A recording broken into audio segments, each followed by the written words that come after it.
میں تو کس کام کی آئی، بہار آئی اگر گلشن میں تو کس کام کی آئی، نشے من شاخ پہ باقی رہا نہ دل بھی میں معزز سامعین کرام اور مہمانان عظام، آج میں ان یاران باصفا، شہیدان عشق و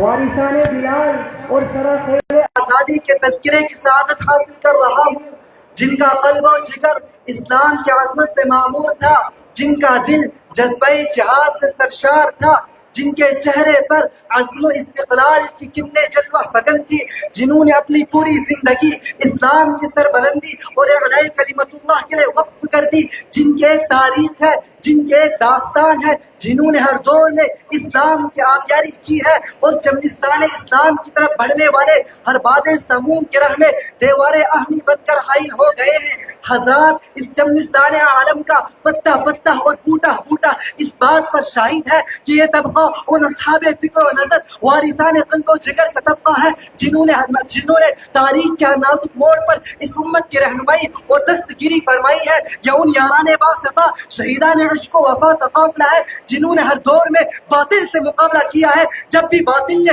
حق کو چیلنج کیا تو انہوں نے اس کے چیلنج کو قبول کیا اور سر بکہ میدان میں آنے کے اور جم کر پوری بے خوفی سے باطل کا مقابلہ کیا ہے۔ انہوں نے تو جانیں دے دی مگر باطل کو کبھی پیٹھ نہ دکھائی، انہوں نے تو سر کٹا دیے مگر پرچم اسلام کو کبھی سرنگو نہ ہونے دیا۔ جب جلاد تلوار چمکاتا ہوا آگے بڑھا تو انہیں مسکرا کر نظروں سے نظر ملائی، پھر یہ کہتے ہوئے مردانہ وار تلوار کے نیچے سر رکھ دیا، فلست ابالي حين اقتل مسلما، فلست ابالي حين اقتل مسلما على اي شق كان في الله مصرعي۔ الغرض یہ کہ انہوں نے ہر محاذ پر باطل سے مقابلہ کیا ہے اور ہر طرح سے باطل سے مقابلہ کیا ہے۔ ضرورت پڑی تو گولی چلائی، ضرورت پڑی تو تلوار اٹھائی، تلوار پھینکی تو قلم اٹھا لیا، ضرورت پڑی تو اپنے شعلہ نوایوں سے طوفان تود و تیز سرکش بے باک کا کام لیا، اور جب ضرورت پڑی تو قوم کے ننھے ننھے نونہالوں کی تربیت اور اصلاح فرما کر باطل کے لیے دیوار آہنی اور فولادی لشکر بنا دیا۔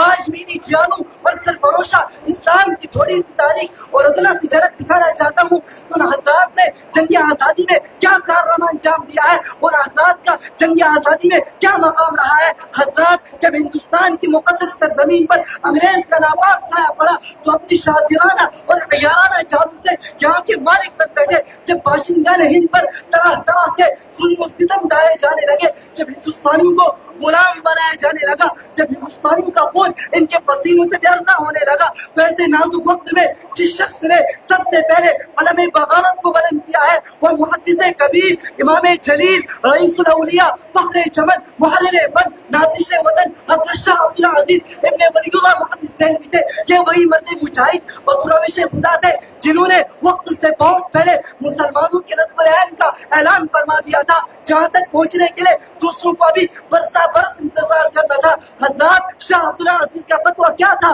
وہ ایک برق بیامان تھا جو دشمنوں کے نقل تمنا پہ گر پڑے، انگریزوں کی نیند حرام ہو گئی، جگہ جگہ آزادی کے پرچم لہرانے لگے، جگہ جگہ آزادی کے شعلے بھڑکنے لگے، دلوں میں ولولے مچلنے لگے، فوجوں نے اگڑائیاں لینی شروع کر دی۔ مسجد درس پر بیٹھ کر قرآن اور حدیث کے درس دینے والے علماء کرام اور خانقاہوں میں بیٹھ کر اپنی خون جگر سے شمع اسلام کو روشن کرنے والے مشائخ اعظام اپنے مدرسوں اور خانقاہوں کو چھوڑ کر میدان یہاں نکلے اور فرنگیوں کے خلاف محاذ بنا کر منزل کی جانب بے سر و سامانی کے عالم میں نکل پڑے۔ حضرات، اگر ہندوستان کی جنگ آزادی میں علماء حصہ نہ لیتے واللہ ہندوستان کبھی آزاد نہ ہوتا۔ اگر یہ سرخیل آزادی نہ ہوتی تو تحریک آزادی نہ چلتی، تحریک بالا کوٹ نہ چلتی، تحریک ریشمی رومال نہ چلتی، تحریک خلافت نہ چلتی، ارے ہندوستان چھوڑو تحریک نہ چلتی۔ الغرض یہ کہ علماء کرام ہی نے اپنے خون جگر سے شمع اسلام کو روشن کیا ہے اور اپنے مقدس لہو سے شجر آزادی کو سینچا اور پروان چڑھایا ہے۔ چنانچہ 1857 عیسوی کی جنگ آزادی میں دو محاذ بنائے گئے، ایک محاذ امبالہ پر جس کی قیادت حضرت مولانا جعفر تھاناسری کے پاس تھی، اور ایک محاذ شاملی پر جس کی قیادت حضرت مولانا حاجی امداد اللہ مہاجر مکی کے پاس تھی۔ اس جنگ میں بڑے بڑے علماء اور صلحاء شہید و زخمی ہوئے، اسی جنگ میں حضرت نانوتوی زخمی ہوئے، اسی جنگ میں حضرت گنگوئی زخمی ہوئے، اسی جنگ میں حضرت حافظ ضامن رحمۃ اللہ علیہ شہید ہوئے۔ اس 1857 عیسوی کی جنگ آزادی میں 2 لاکھ مسلمان شہید ہوئے، جس میں 51,000 1000 علماء کرام تھے اور دہلی میں 500 علماء کرام کو پھانسی کے پھندوں پر لٹکا دیا گیا. بہرحال جب اس جنگ میں وسائل کی قلت اور اپنوں کی غداری کی وجہ سے